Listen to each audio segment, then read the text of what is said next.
Hello, everybody. I'm Sean Reynolds from Sportsnet, about to be joined by Ken Weeb from Sportsnet. Together, we are Kenny and Renny, and this is the Kenny and Renny post-game show after a bit of a stinker against the Detroit Red Wings. Always an interesting place. There's a very, you think when the Jets go rolling into places like Minnesota and Detroit, there's a home sweet home kind of element to that. And I always think you never know how the players are going to respond to that. It's funny. We think about the last time that the Jets were in Minnesota and they absolutely got pumped. And I was going through some old stories that I told in some of the Hockey Night in Canada's, and I ran across the game that Blake Wheeler tied and then added another point to become this franchise leader in points. And that was a game where they just absolutely pumped the Minnesota Wild. And it was interesting to go and look and see how sometimes it feels like it brings the best out of the boys who are going home. And then on some nights, it seems like maybe nerves get to it, or maybe there's people in the crowd, or maybe they saw some people the night before. I don't know how it goes. All I know is Connor Hellebuyck, a Michigan boy, did not have the kind of performance he would have wanted to have while he was in Michigan. Some positives to take away from that game. If you are a Winnipeg Jets fan, if you are a Red Wings fan, if you are a hockey fan, if you've never seen a game of hockey in your life and you sat down in front of the TV and watched that game, I don't know that there is anyone out there that would look and say the red team was the better team on the ice tonight. If I'm the Winnipeg Jets, I'm thinking if there's a 7-game series against that team, you win that series 4-1, right? They squeaked one out here tonight. There was no question who the better of those two teams, who the better of those two rosters is. But this is the reason why I went on the rant I went last show, and that similar rant that I've been going on for year after year after year. Now, when I was searching through for the Lamplighter comments, I went and took a look at the comments from last show, and I appreciate the fact that a lot of Jets fans are getting it. A lot of Jets fans take a look at that 7-4 win over the Vancouver Canucks, and rather than just saying, yay, this is great, there was one comment specifically that I stumbled upon. I wish I would have brought it up into the show.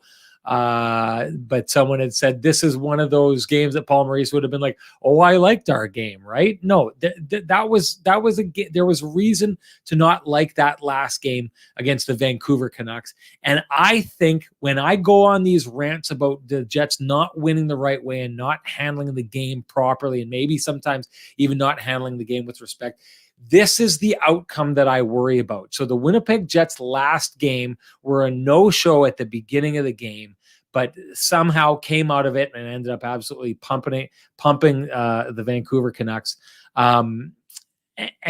And you take a look at that and they get away with it, right? They get away with it because they win 7-4. And you start to get this feeling within the room that, we could spot these guys a lead or whatever, and we can come storming back, or we can go up 2 goals like they went last game and then just turn it off for a period, and then let them tie it up, and then 2 more goals, and then we'll just let them tie it up, coast for a good chunk of the game, and then show up at the right time, because that's what this team can do. You saw it tonight. When they decide to flip the switch, they can flip the switch. But this team, and I was excusing that behavior with all of the and look at me making excuses when I was getting on the chat room for their excuses when it came to the injuries, but I was excusing the Jets getting kind of pummeled in the first period of games, barely getting any shots, getting outshot 12-3, and somehow coming out tied up at 1 or up 1-0 or whatever.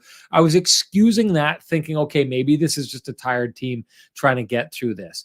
But against the Vancouver Canucks, they got outshot.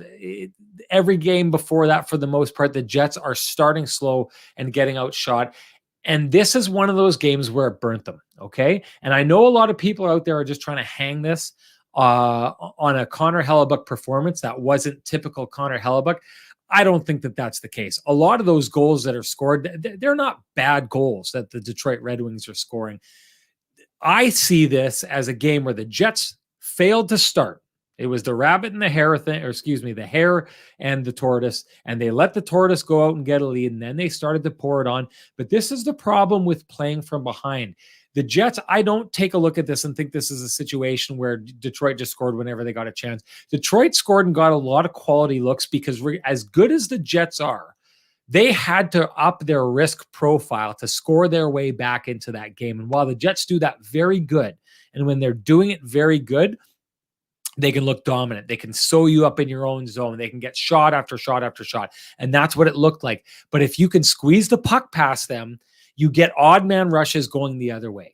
And that's what we saw a lot of today, was the Jets putting a ton of pressure in and Detroit coming back the other way and scoring goals. And they were doing it because the Jets needed to push up ice to get back into that game. The Jets were playing from behind that entire game, and they were playing from behind because they had a slow start. And then they started throwing goals in the back of the net like they usually do, but they never quite caught up, and they had to up that risk profile for the entire game in order to produce the opportunities that they were getting, try and get it past a hot goaltender on that night.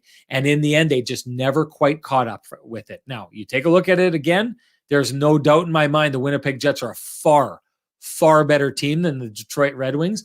But this is where not learning your lesson from that 7-4 victory over the Vancouver Canucks, this is where that comes to bite you. The Jets have to learn that lesson. It's exactly what Rick Bowness said after the last game. He wasn't happy with it. He said that their old game showed up, that old game that we know of the Winnipeg Jets, the Paul Maurice special, the take swaths of the game off and just use your skill and score your way back into the game. Last game against the Canucks, their old game showed up. Rick Bowness said it needed to be rooted out.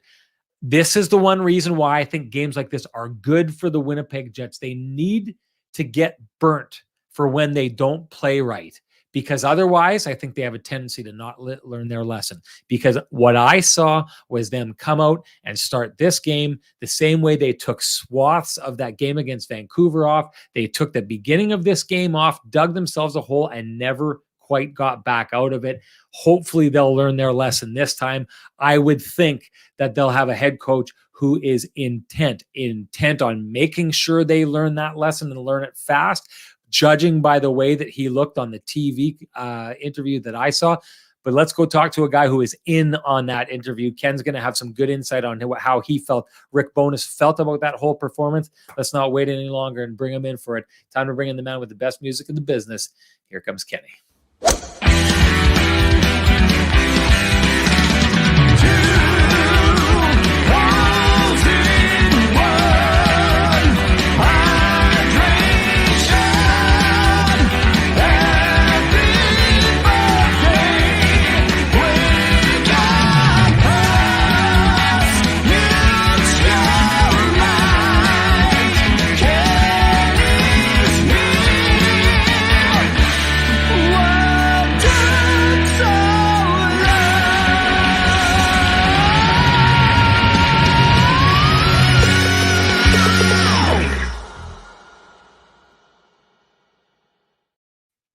Kenny, it looks like the sex sites have found us early. I'm trying to block heavy. Hopefully we don't lose too many viewers like T. Will to those kind of things. But Kenny, you were talking with Rick Bowness at the end there. I saw him on TV. He was very short, very abrupt. He did not seem like he was in a very good mood to me. Now, it wasn't one of those specials where, like in that 7-4 victory over the Vancouver Canucks, he had a lot of critical things to say about his team and their performance. He didn't go heavy into the criticism part of it. It seemed to me like he was almost too angry to get into that and didn't want to rehash it, and it was going to save the tongue lashings for his team in the background. That's what I saw from afar. What did you see from up close? Yeah, I mean, you could tell that Rick was, displeased, certainly not as happy, not as outgoing as Rick normally is after a game. There was some annoyance. He wasn't, you could tell he was disappointed, but I agree with you. He wasn't necessarily, ready to lay things out. And let's put it this way. I think Rick felt like this was one of those days where his team maybe needed a little bit more of a boost than they needed a tongue lashing. Maybe I would say I wouldn't really want to be in that video session on Wednesday, though. There's no doubt about that. It's interesting. I mean, he said we gave up some chances early that we never give up. So yeah. I personally, I know what he's saying, but I don't love the use of never there because it happened like 2 days ago, right? I mean, they had a couple of chances they never give up against the Canucks also. So, again, this is maybe a little bit too nitpicky. Like that was more of a chance where maybe rarely would be preferable there, but they had more chance and more than enough chances to win the hockey game. They had 85 shot attempts and a ton of scoring chances. All of that is accurate. But yeah, I mean, there's no way that you can be asleep at the wheel coming out of a game like that against the Red Wings. I mean, the Red Wings had lost 3 games in a row. You knew they were happy with portions of their game. Derek Lalonde mentioning how they held the Toronto Maple Leafs to 2 shots on goal in the first period on Saturday night, and then they kind of not caved in, but they sort of things went the other way after that. So what I would say is that the Jets got a little bit loose in the last couple of games, and it ended up costing them in this one. It didn't cost them against the Canucks, but they've given up. They've given up 11 goals, 10 of them with a goalie in the net in the last couple of games, and they need to get things tightened up. I mean, this was game 41 for them. It's the official midway point, and Nate Schmidt's pregnant pause, Sean, to me was much more telling than anything Rick Bowness had to say. Rick was obviously, as we mentioned, disappointed. When I asked Nate what he attributed that sort of sluggish start to, he literally took an 11-second pregnant pause before going into his answer, and it was one of those where... he is the king of the pregnant pause. Measures his words. Yeah, he definitely. He I think there was it was a bit of a staring contest. Like Nate was like, well, "Would you prefer to ask something else?" And I'm like, "No, I would prefer." I kept my mouth closed, and I'm like, I would actually prefer you answer this one. I mean, and eventually he got around to it, and it was something where Nate basically said the Jets know better. They know that they don't need to open up their game for offense. This was uncharacteristic, which is accurate. I mean, the Jets are uncharacteristically loose today in the game, especially in the first period. As the game wore on, obviously they took control, as you mentioned, and I mean, let's be honest. I mean, at almost every point in that game until the empty netter, you kind of got the feeling that in a one-shot game, the Jets were going to find a way to pull a rabbit out of the hat once again with a little bit of a magic trick. But, they didn't. And I mean, I'm with you. I think that's a game that if the Jets find a way to win the game, you kind of, if you're Rick Bowness, you can kind of gloss that over. The fact that they lost, a game that they were not sharp enough for, tells me that they have lessons to learn still, even though they've made all this progress. I mean, Sean, I spent some time in the afternoon talking with our pals in Toronto, Nick Kyprios and Justin Bourne, talking about how structurally sound the Jets are, and then they go out and get 7 hung on them by the Detroit Red Wings, right? I mean, their structure is improved, but this is one of those games where there were a bunch of high dangers given up early. The Jets were kind of caught, magnetized by the puck, mesmerized, whatever word you want to use, and it cost them in the early going. I mean, it does make me laugh a little bit that at times it's an impatient fan base. The Jets basically are, they'll be 3 points out of first place now at the midway point of the season, and it was not a banner night for Connor Hellebuck. And I mean, just like another quick update. Sorry, I'm veering off the road here, but I mean, to your point about all the Michigan players in the lineup and the Ontario guys that had family. I mean, after the interviews were done, the family area was absolutely packed. I mean, I went down and spoke with Andrew Copp's father, Andy, during the warm up. And there was a huge section of Jets fans and tons of 37 Hellebuck jerseys. There's tons of Kyle Connor jerseys. These guys are still very popular in this area, and I mean, they would be disappointed having kind of laid a bit of an egg at times. No, of course, I mean they generated plenty, but I mean that's not that's not Jets hockey, right? I mean, that's not Jets hockey. They did not find a way to tighten up. There were still too many chances given up, and Andrew Copp pulls out 2 assists in the hockey game, and this was a special one for him. I mean, he told us to us, he said, sure, they took the edge off playing last year in New York, but I mean, this was an important game for one of the Michigan guys, but the guy in the Michigan, the guy wearing the winged wheel or the old school third jersey was the guy who was feeling a little bit better than some of the other Michigan guys here. I mean, just a tough night on a lot of fronts. I mean, and like I said, I'm not laying this at the feet of Connor Hellebuck, but the facts are there are not many nights where he gives up 6, and he was not under siege. I mean, it was not a high volume of hiding. Yes, there were some quality chances. It's not like it was a 50-shot affair. I mean, it was just a bit of an off night. They happened to the best players in the world at times, and this is one they would like to have back. And now again, we come to the fascinating time, right? It doesn't seem like much, Sean, but I mean, all of a sudden they roll into Buffalo. Buffalo's a team that's been playing, crazy hockey. They're leading the NHL in goals for.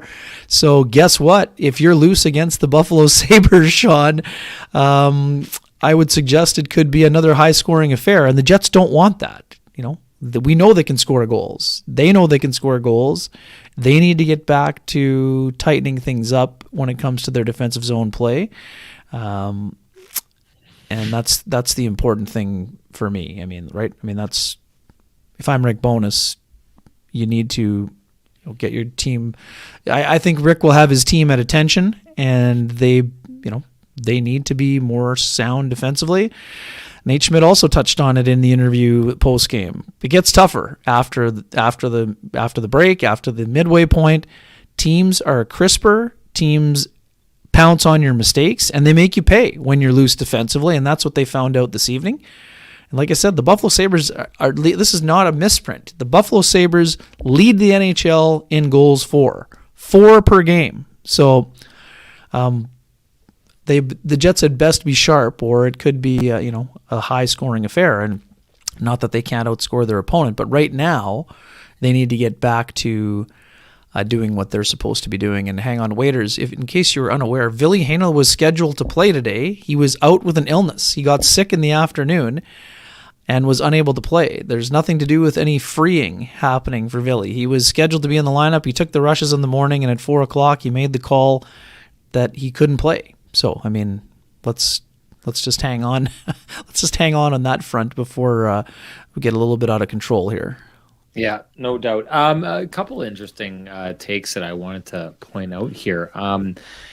This from Tree G said maybe they need to find that balance where they take part in offense but not sacrifice defense. I think there's a lot to this comment here right now, and this is the interesting part about this, Ken.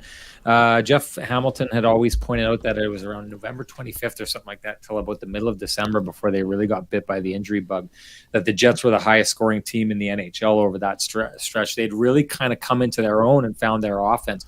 The one thing that I noticed at that time, though, is that's when their defensive game started kind of disappearing, and they started having a little bit of the defensive efforts that Rick Bowness wasn't liking. I had thought about the idea, and so here someone else is saying this.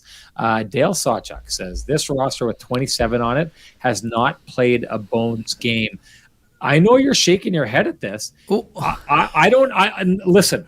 I'm not putting this at the feet of Nick Ehlers. Not for a second am I doing that. What I am suggesting, though, is the Jets, when they get in and start being able to score the kind of goals that line has shown that they're capable of scoring, I do think that they and the lines that follow behind them and the kind of rhythm that gets built up is one that this team starts getting really, really invested in their offense and kind of falls a little bit away from their defensive structure.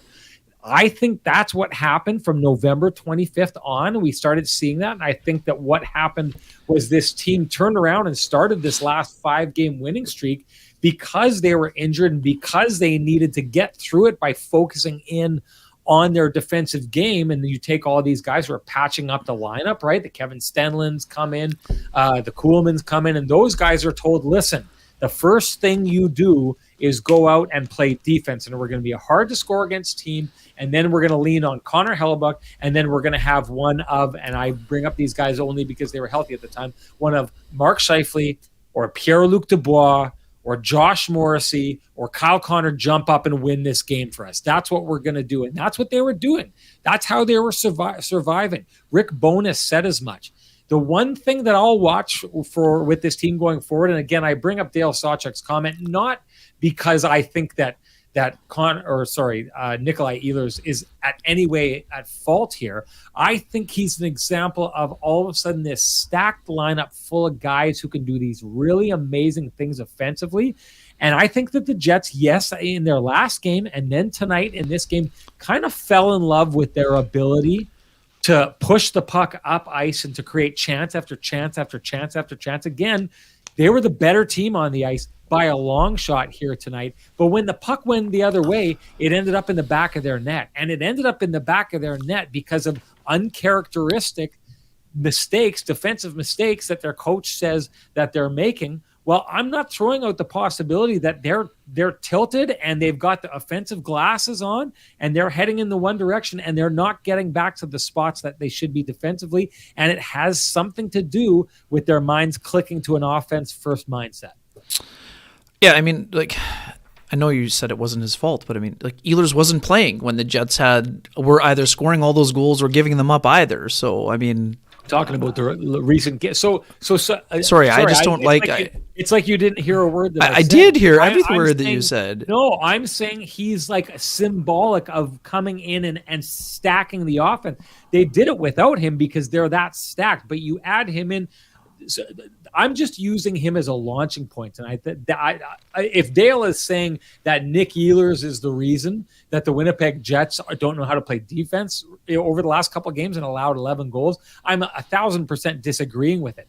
What I am saying is Nick Ehlers is a guy who is emblematic and symbolistic of offense on this team. And we know what happens with this team when they get rolling offensively. They kind of fall in love with their ability to play offense. To me, it's the sickness that has made this team pedestrian over the last number of years. And it's the sickness that made this team worse and worse and worse from year after year after year. It's the sickness that Rick Bowness is trying to cure. So by saying this, there's no point in pointing out that Nick Ehlers wasn't here a month ago because he's not the point. The point is when this offense has got rolling at its most lethal, that kind of runaway wagon on fire offense that everyone loves from this team, it hasn't played its best defense at that time. So the question to me is, can you find the balance and go back to the comment Treegi says, maybe they need to find that balance where they take part in offense but not sacrifice defense. Maybe a healthier game looks like them not being as dominant offensively up front tonight, but a little less, but actually not just giving up all great opportunities the other way. Because as many people want to talk about Connor Hellebuyck and say he had a bad game tonight, he still made a lot of really good saves on 2-on-1s. There was a lot of good scoring opportunities that he stopped. So everyone who looks at this game and says 7-4, yeah, the Jets could have got 7-5.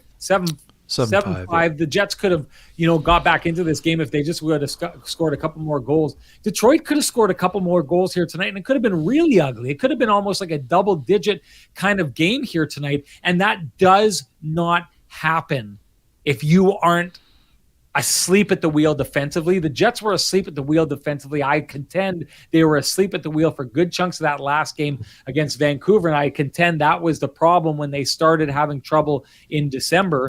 And I say that problem has looked its worst when their offense has looked at its best. Sure, and sure, of course. I mean, the Dubois line was on for the first 2 goals against, but I mean, anyways, I know what you're saying. It's yes, Sean, I do. Yes, I do. Yeah, I know. I'm just saying that the comments are coming in. Ehlers, but you said Ehlers right away, and his comment was up. That's why people are being defensive. I mean, that's a launching point. Okay, it's like when people said the Jets are better with Buff not in the lineup. It was not a great take. Take this out. This is not a criticism pointed. The spotlight is not pointed at Ehlers. Ehlers represents a stacking of offense here that is firing all cylinders that they love to play, and in doing so, I think they're forgetting to take care of their back end. The Jets need to win 3-2 games. I get it. Yes, I'm with you. You. The Jets need to play better. 3-1, 3-2 games. They don't want to be playing 7-4 games or 7-5. I'm with you 100%. We'll see. My bigger point in the bigger picture here is the Jets need more time to figure out what's happening. I think the Blake Wheeler line was better today with Cole Perfetti and Mark Scheifele. It wasn't their best, but they were much better. Yeah, right. So they were great. Exactly. So sorry, I understand Dale may have been kidding, and but some people, that's their take. I mean, but we're like a game away from that line having 10 points. So I didn't think they had defensive issues there. As a whole, the Jets need to be better defensively. We spent the whole start of the show talking about that. Like, this is definitely an issue, but I don't think they've suddenly reverted to square one. I think they've shown that they can be better defensively. They're not today, and they weren't Sunday, but now we're going to get another test. They're playing the highest scoring team in the league, so show that they can be better defensively. That's their next test. So, there's lots of issues. I mean, it's a long season is my point. I agree with you. The Jets sort of have gotten loose at times, and this is not a good time to get loose because the games get harder in the second half. And in games where you are not sharp, other teams take advantage of you, whether they're a non-playoff team or they're a team that's fighting for the playoffs or a team that's dominant. So, I'm definitely curious to see how things transpire in the next little stretch here. I mean, anyways, I didn't think that the other thing, I thought the Dubois line was very good, and I don't think they were cheating for offense. That's my other part of the point. And Ehlers scores 33 seconds into the third to help get the Jets within one. So I didn't see them cheating. I mean, Pierre-Luc Dubois had some shifts where he's a dominant force. I mean, there were some shifts where that line wasn't its best, but I mean, the Jets checkers were also on for some goals against. So, I mean, it happens. They were not sharp enough. 5-on-3, I thought, it was a brilliant head snap by Dylan Larkin. I mean, Sean, what did the replay look like? Because in real time, it looked like he might have grazed his goatee. I mean, what did it look like on the replay on TV? Sorry, for which one? When Brendan Dillon got the penalty that led to the 5-on-3 with a high stick on Dylan Larkin where he might have grazed his chin. I mean, like, was it obvious? I know there was contact made. It didn't seem like a high stick. I mean, like, that's a vintage head snap. It's funny. Yeah, no, totally. It's a sell job, right? And to me, that was a game in which, like, I thought the refs busied themselves all night with makeup calls. Like, they were just constantly trying to chase a bad call that they made. And I think one of those was the Mark Scheifele call on Moritz Seider. Like, I don't know how that was a call. Like, that's two guys fighting for a puck.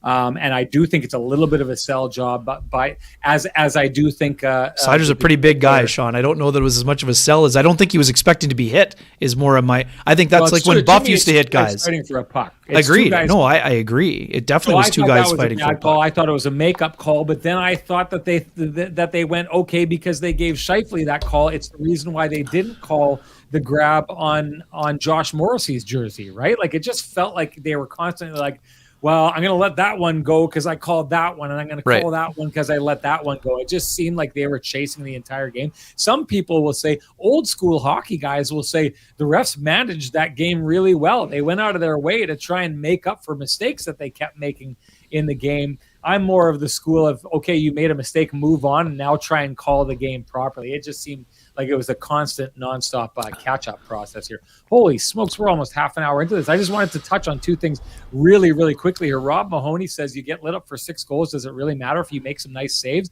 Given that it was a 1-goal game, at some point, yeah, you bet it matters. Of course it matters. They were in that game because he made those saves.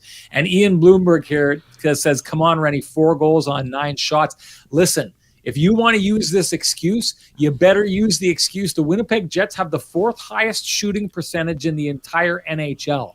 How many games now have they scored a goal within the first 5 or 6 shot of the game? This is a team that outscores its shot expectation by a long shot. So don't be coming in here and giving me this 4 goals on 9 shots excuse when the Jets usually win this battle the other way with their goaltender. Listen, it can't always go your way, which is why you don't play this style of game. Not every bounce is going to go your way. I didn't think the Jets got the bounces today. There were a ton of shots from the point that could have redirected and gone in, and that have redirected and gone in other games. You didn't get the bounces tonight. So the way that you win that game is you play it the right way. You don't get bounces and you don't play the right way, you're probably not going to win, even if it's a team that you are clearly better than, as I thought that the Jets were clearly better than the Red Wings here tonight. All right. Hey, just wanted to say, Ken, you're looking sharp. Is that a purple tie you got going on there? Yeah. This is it's for the Horned Frog folks from TCU. Had a tough go yesterday in the national championship, but still wore the colors anyways. There you go. Nice stuff. Looking good as usual. You want to look like Kenny, not so much Renny here tonight. You want to look like Renny, you probably got to go pick up a T-shirt for $2 at Old Navy. But if you want to look like Kenny and look sharp, you got to head down and see our boys at Vittorio Rossi on Corden Avenue. Go see Frankie and the boys. They will do you up right. They'll have you looking like $1 million in no time. $1 million on a budget. They're the best at what they do. Go see the boys there. Ken, it is time for us to launch into, because we are way behind. We need your Lamplighter on the night here. What did you think was the Lamplighter? Yeah, some pretty ones on both sides of the coin here, but my Lamplighter of the game is the Nate Schmidt goal because of the incredibly great work by Cole Perfetti along the boards. Really nice spin move and an excellent backhand pass to have the activation station from Nate Schmidt as he rolled into the slot for what was the 23rd goal of the season for a Jets defenseman. Neil Pionk scoring the 22nd, and we'll get to Neil's chaotic evening in a minute. But that play is my Lamplighter. There were a couple of beautiful back and forths, but I really thought the work by Cole Perfetti along the boards first and foremost, and then getting the puck in the slot with that great pass to Nate Schmidt, and also good finish by Nate Schmidt. That's my Lamplighter, brought to you by the good folks at Trans-Canada Brewing Company. Good stuff, Kenny. And hey, if you want to jump in on the possibility of winning a frosty, delicious 8-pack of Lamplighter Amber Ale from our friends at Trans-Canada Brewing Company, just share with us your Lamplighter of the game, your goal of the game, and you will automatically be entered to win a frosty, delicious 8-pack of Lamplighter. I got to tell you, Kenny, I had an 8-pack of Lamplighter with me on the weekend, and it was frosty. It was delicious. It was everything that I've said it was, and I know that because I've partaken probably on one too many occasions. Great stuff. If you can't wait for Kenny and Renny to give you your 8-pack, head on down to Trans-Canada Brewing Company. Join them at their tap room at 11290 Kenniston. Hopefully we're going to see a bunch of you there on... Why am I drawing a blank? It's the 21st. On the 21st, yes. Which is not too far away. Our sold out second, it's our Kenny and Renny winter party. We've opened up tickets for the next two parties, which are March 18th and March 25th. That's our third and fourth party. I got to say the March 25th party is already 1/4 sold out. The March 18th is 10% sold out. So please don't wait. I know that there was a lot of people who messaged me after the tickets were all gone. Now's your time. I do get the feeling that a lot of people are thinking, okay, we'll just push it back. Don't do that. If you want to come, reserve your spot at those parties now. That would be great. And I got to say, our Lamplighter winner from the last show, after Steph Ballingal won the 16-pack, Ken, last one. I can tell you this was an in-show thing last show. I announced that she was the winner. I said, you got to send it right here. And within like 30 seconds, she sent me the message. She wasn't sleeping on that one. Braden Mahan gets it this time. So Braden Mahan, I think he's fairly new to the show. I know he popped up. I think it was his very first show. He won a Dig Deeper home field shovel. And now he's already won an 8-pack of Lamplighter Frosty Delicious Amber Ale. So good or great luck on his part. Braden, you know what to do. I know you were here earlier. If you're still here, send me a message at SN Sean Reynolds, direct message. I need you to send me your full name, assuming it's Braden Mahan, and send me an email. I actually think I have it, but you need to reach out to me if you want that voucher. Send me that voucher, and you will have your own frosty, delicious 8-pack of Lamplighter Amber Ale. I know you already won a home field Dig Deeper shovel. You can pick them up both at the same time when you go there. You've already got the voucher for the shovel. Excellent stuff, Braden. Congratulations. Ken, moving on. I am interested in your We've Got You Covered play of the game by the Johnson. Well, that's a bit of a toughie there. I would say I'm going to give it to the pass by David Gustafson, who was a late addition when Kevin Stenlund was unable to play due to illness. David Gustafson's backhand sauce to find Sam Gagner in the slot to make it a 4-2 game at 9:46 of the second period. I didn't see a whole lot of defensive efforts that would constitute We've Got You Covered plays, so I'm going going to slide a little bit deeper down and find one there after Janssen Fialbi ripped a shot over the net. Gustafsson finds the puck and finds a loose man in front for a fourth line special for the Jets' fourth line that had previously been scored on the Dominic Kubalik goal. After that nice feed from Oscar Sundqvist, it was an important response by a fourth line that Axel Janssen Fialbi, Sean, you were there on Sunday, had said they'd been giving up too many goals of late. The job of the fourth line is not to just tread water. They got to chip in a bit. They did chip in, but they also gave up one after a tough bounce on Neil Pionk as well. But I'm going to go with Gustafsson, who comes back into the lineup and gets himself a point. Rick Bowness has said he needs to provide a little bit more offense, and he did. So I'm going to use that as my we've got you covered here. Good pick in a game where the Jets had less covered than a guy going streaking on the field after the sock falls off. The OGs, the Johnson Group, the Kenny and Renny Originals, you won't find two business with the same challenges, but you will find 30,000 businesses with Chambers Plan employee benefits, proudly administered by our friends at Johnson Group. Chambers Plan is Canada's #1 plan for employee benefits because it evolves with the way you work and live.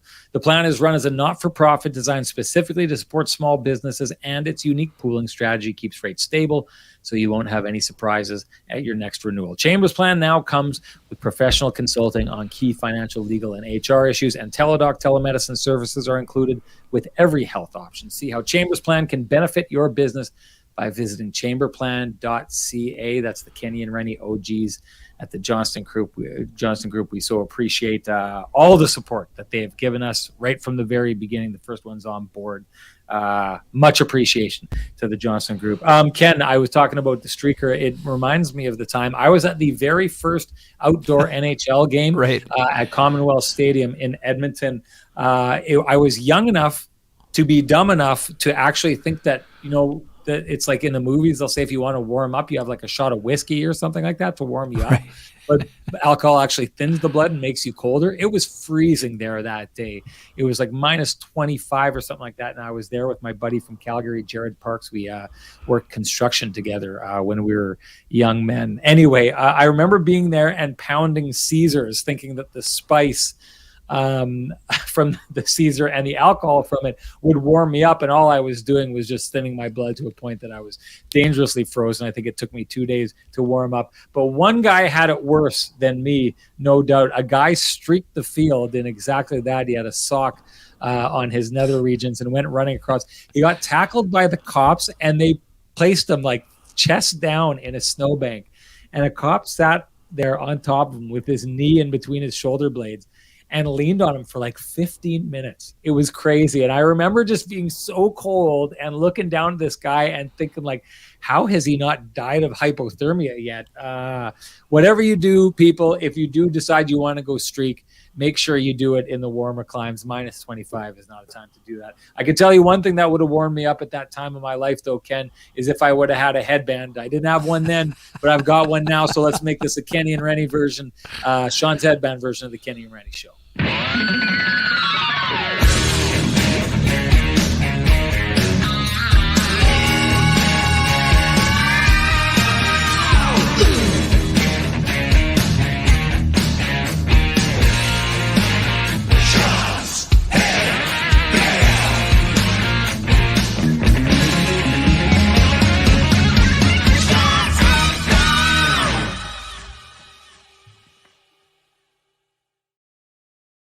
All right, Kenny, you mentioned it earlier. You liked line 2. Cole Perfetti, I thought had, to be honest with you, I thought he had one of his best games of the year. He looked really, really good out there, and he was finding that passing with his line mates, kind of the inside the phone booth kind of thing. It didn't end up in a win in this game, but it's one of those nights where I took a look at it and thought, we saw some dominant performances from a lot of the Jets offense. Didn't work out, but what did you take away from that line and how they played?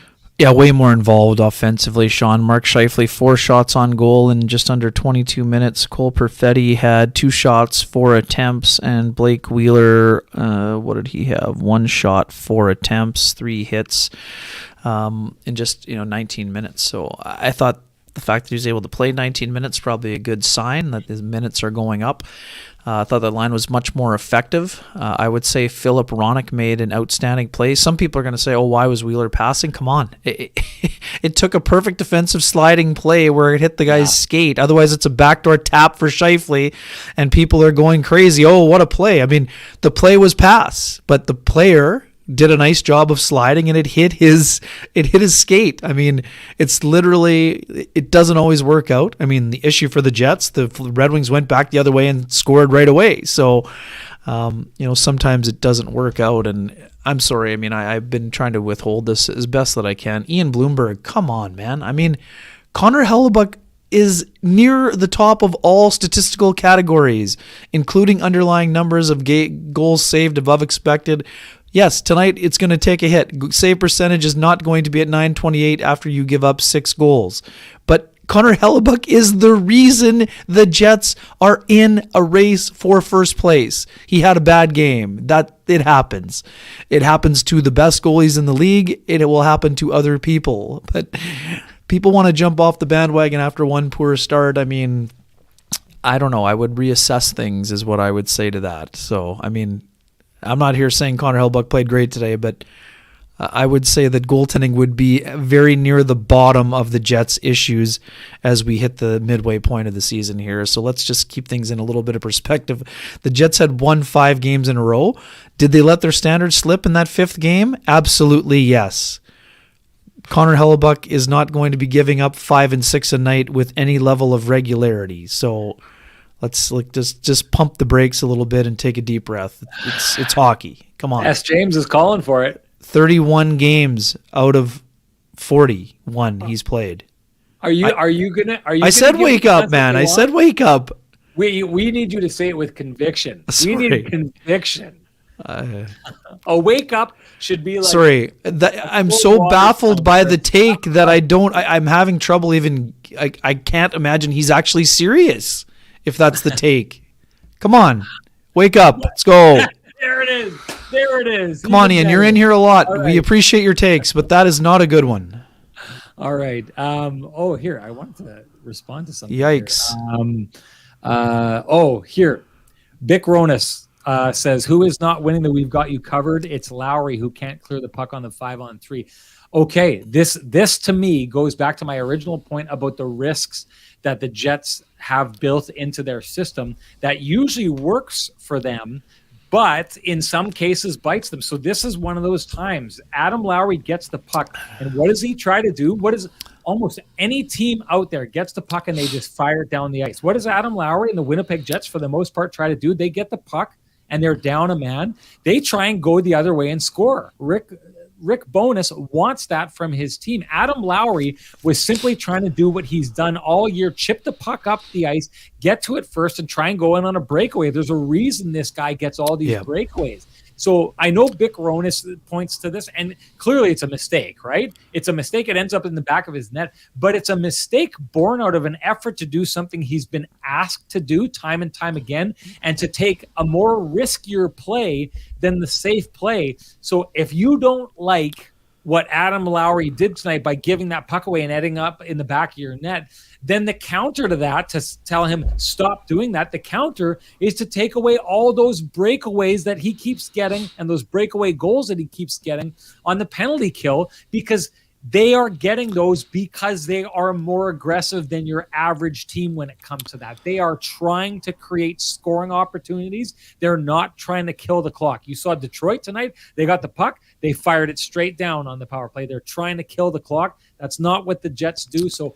while Lowry messed this up, and while he's going to be kind of, probably a little pissed off. Nobody feels worse than Adam Lowry. No doubt. And but he did the right thing. He just didn't execute it properly. He had Moritz Seider standing flat-footed. If the puck is by him, he's by him. So he didn't make the wrong play. Yes, would it have been simpler to dump it out? Of course it would have. But Adam Lowry saw a chance to tie the game. I mean, yes, I understand it ended up in the back of the net, and you could see by the dejected look on his face that he felt terrible about it. But it wasn't a bad play. It was poor execution. And there's no other forward Rick Bowness would prefer to have on the ice in a 5-on-3 than Adam Lowry. So, tough break. Larkin scores, yes, but Adam Lowry's killed a lot more penalties than he has, made poor plays on. So, This right here, this would be the leading comment for the Home Field Dig Deeper Award if Kenny's water bottle would just have the courage to send his information to Ken to pick up the 2 he's already won. But this is the perfect take on this. It's like Morrissey's spinoramas. It looks great, but one day he's going to get poke checked and he's going to give up a breakaway the other way. It doesn't mean we want Morrissey to stop trying it. They'll take the risk. That's exactly what you saw tonight from Adam Lowry. Yes, it didn't work out. Yes, the execution wasn't there, and there's something to be said about a guy not executing at the right moment. But the only reason on a 5-on-3 that Adam Lowry is trying to get a breakaway on that 5-on-3 is because that's what his coaches have been telling him to do. He's doing what he's been told. It didn't work out, but this was the perfect explanation of this. Too bad Kenny's water bottle just doesn't have it. I don't know what's going on. I don't want to say he doesn't have the stones to show himself to you. Just know this again, Kenny's water bottle. If you let Ken know who you are, he will not pass the information on to me. We've made sure we talked about it off the show. You should claim your shovels. Ken will not. Ken will keep it under his hat who you are. You will never know. You can continue trashing my takes all you want and never need to worry about having to own up to them face to face. Do your thing. Do your thing. Hey, line 1. I want you to talk about line 1 and what you thought of it. Yeah, I mean, tough start, 2 goals against right away, but I thought there was lots of buzz. I mean, Ehlers scores. They had tons of chances. I mean, it seemed like Dubois had the puck in the stick a ton. They had some good cycle shifts going. I don't think it was their best, but I think they generated plenty. Had lots of opportunities to get things done. I don't know that there was as much flow on the rush, Sean, as we saw the other night. But here, so Dubois involved all game. 4 shots, 10 attempts. Kyle Conrad 1 shot, 6 attempts, and Ehlers had 5 shots on goal and 11 attempts. So they were involved. I mean, like, if anyone says they weren't involved offensively, they weren't watching. I mean, that just is the way it goes. I mean, they were involved. It wasn't the best game for the Lowry, Barron, Kuhlman line, but they still had a ton of chances also. I mean, like I said, generating offense was not an issue for the Jets here. They had 37 shots, and what did he say? Rick said 85 attempts. That's what it was. 25 missed, 23 blocked, 37 on goal. I mean, this is the other crazy part. Ville Husso never really looked settled, but he finished with 32 saves and a lot of, he made 2 ridiculous saves on tips from Mark Scheifele on the 6-on-5 right before the empty netter happened. So, it was one of those strange games. It's interesting. I mean, Nate Schmidt called the Red Wings a little bit unpredictable. So they're a team that's trying to, build a culture under Derek Lalonde, who has the Tampa plan, and he was very happy about the accountability and the competitiveness, but they had 3 losses in a row, and then the coach starts to wonder if they're going to stray from the structure because they haven't been scoring enough. Well, today they found a way to get 7 goals, but I also don't think their defensive competitiveness was very high, but at the same time, they found a way to get the job done, and those are building blocks that a young team can put together, and those are lessons the Jets need to learn. I mean, sometimes you're not going to have your A game. Sometimes their B game needs to be enough, but they weren't good enough early, and that's the way the old cookie crumbles for them. So we should go Lou and then bigger picture on midway point here as we get into the last 10 minutes or so. Hit them with a little sweet Lou action. Yeah, you bet. If you are in the realty market, if you're looking to buy a new home, if you're looking to sell your current home, if you're looking to just see what's happening in the marketplace and in your neighborhood or another neighborhood you're considering moving to, contact Lou Ferlin of Royal LePage Dynamic Realty at 204-791-9971 or at the office 204-989-5000. His email is lou@louferlin. That's LOU@LOUFURLAN.ca, and his website is www.louferlin.com. Loved the line from someone earlier in the chat who said even Lou would have a hard time selling that performance for the Jets tonight. That was great stuff. Sorry, that's louferlin.ca, not .com. Sorry, brain cramp by me there. I got to tell you, I'm ready to hand out the home field dig deeper shovel for the dig deeper comment of this episode of Kenny and Renny. I'm going to throw this bad boy out to Greg Friesen, recently retired. He used to come, I think he's a Perlator Courier. Used to stop and chat with him in the driveway all the time. He'd be listening to us and Winnipeg Sports Talk and the Illegal Curve Boys, really dedicated to the local scene here. We appreciate him for that. But what I appreciate is his take here, because it touches heavily on a lot of themes we talked about tonight. Greg Friesen says, if we were ahead, meaning the Jets, if the Jets were ahead by a goal, Lowry probably does the safe play, but took the risk to try and tie the game up. This is what I was talking about earlier on. The Jets, in order to get back into that game, to erase the mistakes and the slow start and the not handling the game the right way, the way they did out of the gate, were chasing the game. In a moment like this, does anyone think that Adam Lowry is going for the breakaway if they're up by 2 goals at that point? No, that thing's going straight down the ice. They're not taking any chances. Greg Friesen nails it here when he says that Adam Lowry is doing that because at that moment in the game, what he's thinking is we need a goal. And here's the opportunity. I chip it past this guy. I'm on a breakaway. You know what I'm doing. I'm skating down the ice. I'm going to make a move to the side and throw it in between the legs. We all know what's coming. The goalies know what's coming. He still seems to be able to score on them doing that. But he's doing that at that moment because he's trying to affect a game in a way that the Jets are behind and need to score their way back into it. So you take chances at inopportune times. The Jets do a very good job of having those chances turn to gold for them. It didn't in that case. It went against them. But Greg Friesen absolutely nails this. And Greg, I know that you already won the Lamplighter. Same deal. You just got to direct message me at SN Sean Reynolds.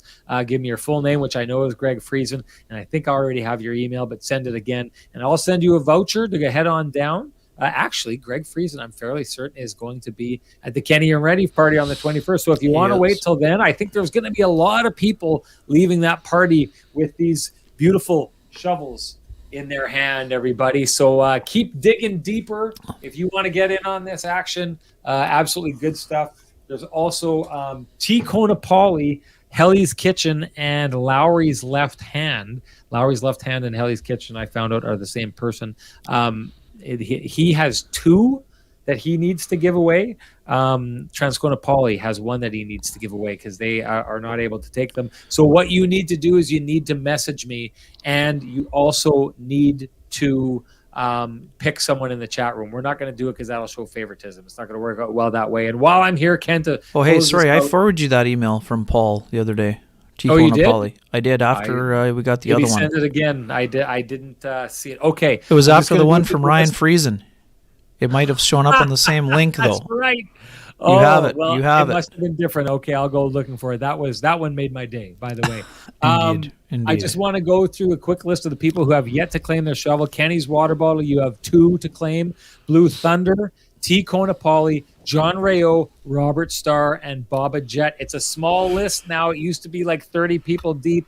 I'm almost fully caught up. People, make sure you get a hold of me, and let's close that out. Hey, I wanted to touch on Sam Gagner.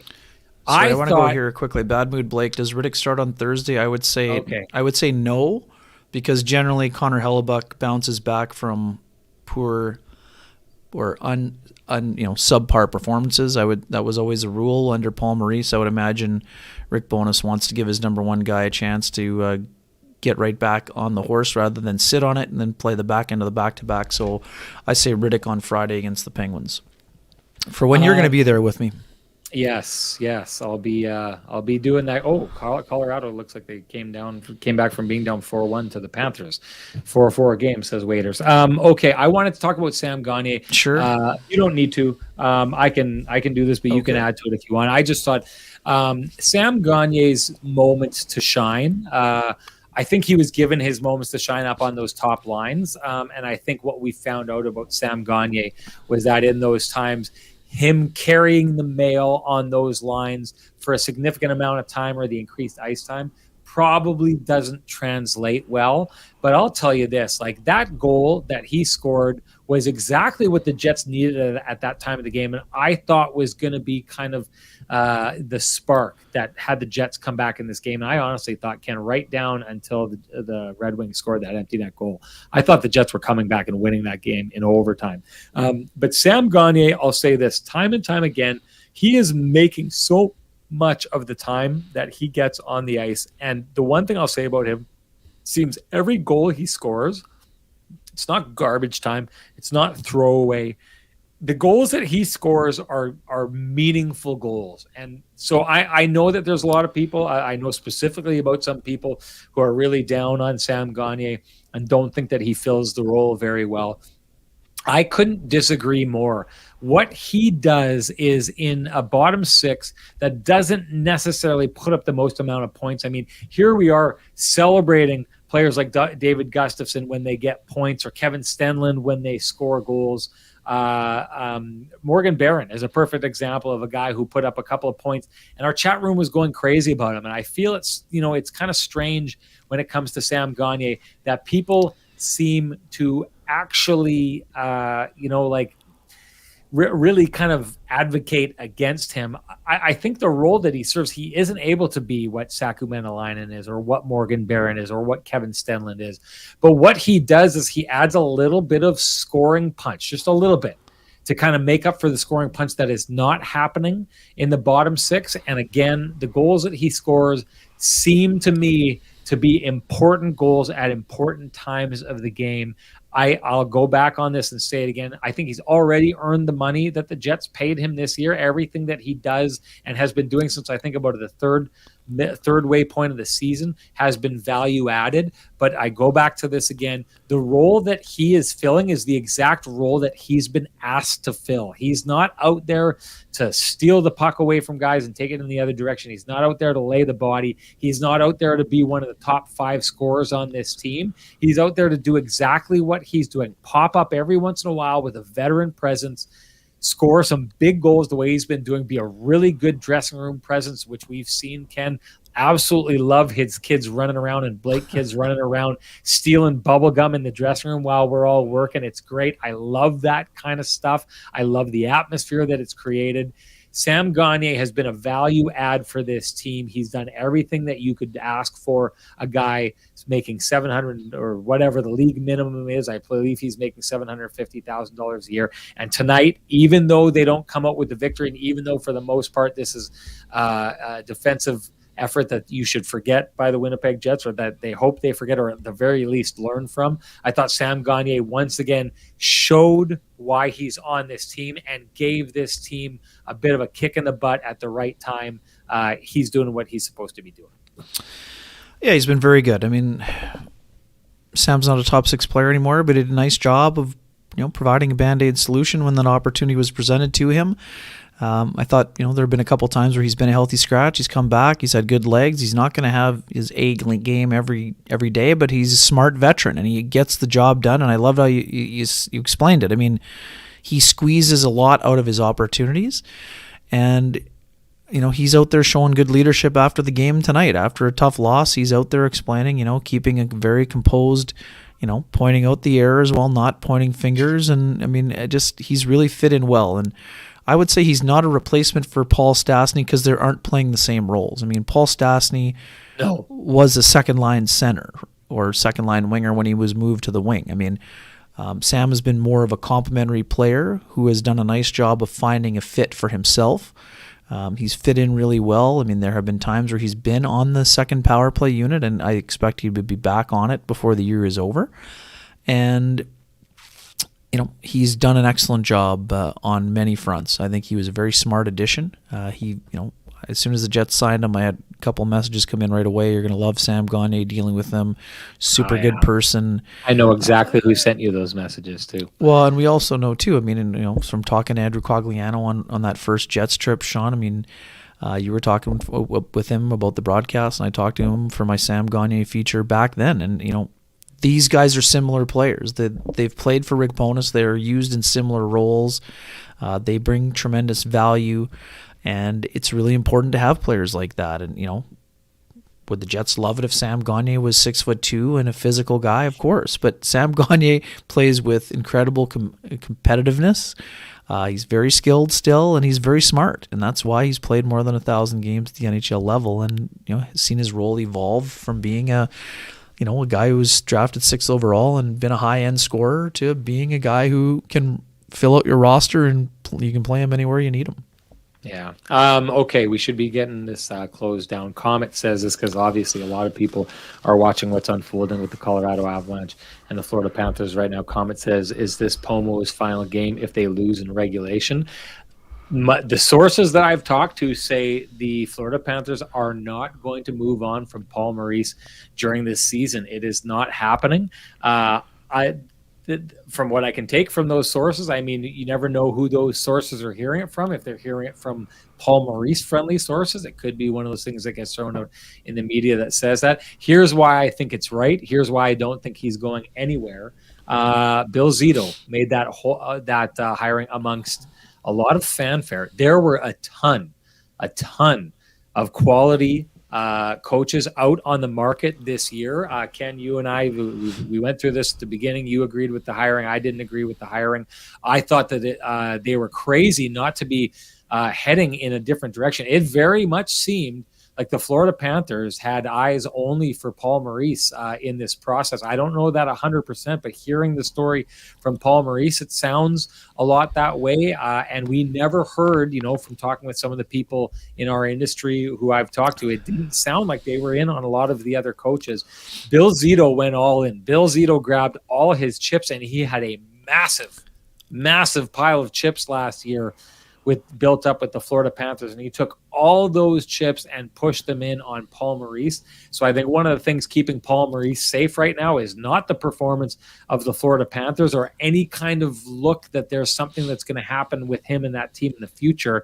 I'd say the thing that's keeping him safe is Bill Zito firing him in the middle of the season would be an absolute admission that he messed up that hiring and could end up in him losing his job. That's what I think is keeping him safe. Well, and the other thing too, the reason why Andrew Burnett was a guy they thought was going to keep the job, right? I mean, that was part of the things that complicated the search, I believe, as well. So, anyways, no doubt. And I think Andrew did a great job last year, for the record. And I know that we've discussed the series with Tampa plenty, but it's interesting. I mean, Florida's had terrible goaltending this year, also. I mean, Paul definitely needs to take some accountability, and I'm sure he has, but it'll be interesting to see what's happening with that team. The big trade they made is working out way better for Florida than it is for Calgary. Huberdeau has not performed at a level that we're used to seeing him, Sean. Mackenzie Weegar took a tough time to get going. He's played better of late. And Matthew Tkachuk's been one of the best players for the Panthers. So it's been a bit of a strange scenario for that team for sure. They have not performed up to their level, but their goaltending has also been pretty subpar. But I mean, then they got to play better defensively. That's the other part of the equation. I'll tell you this: their goaltending was subpar 2 years ago, and they went into the playoffs and were part of one of the best playoff battles that I've seen in the first round with the Tampa Bay Lightning. The other thing I'll say is a lot of people are trotting out the excuse that they lost a lot of key players, and they did. No doubt they did. The one thing I will say is you take a look at that lineup, it is still filled with players who are capable of playing really good hockey, players that I saw come into this building in Winnipeg last year and look just absolutely razor sharp, and that's not what I saw from those players this time around. Listen, I'll tell you this, and we've seen it from the Jets before. Take a look at the Jets when they are injured. When there's a certain amount of guys out of the lineup and not playing well, are you still seeing guys like Connor Hellebuyck play razor sharp? Are you still seeing Kyle Connor, Pierre-Luc Dubois? I mean, how good did Pierre-Luc Dubois look when he was helping carry this team over the month of December?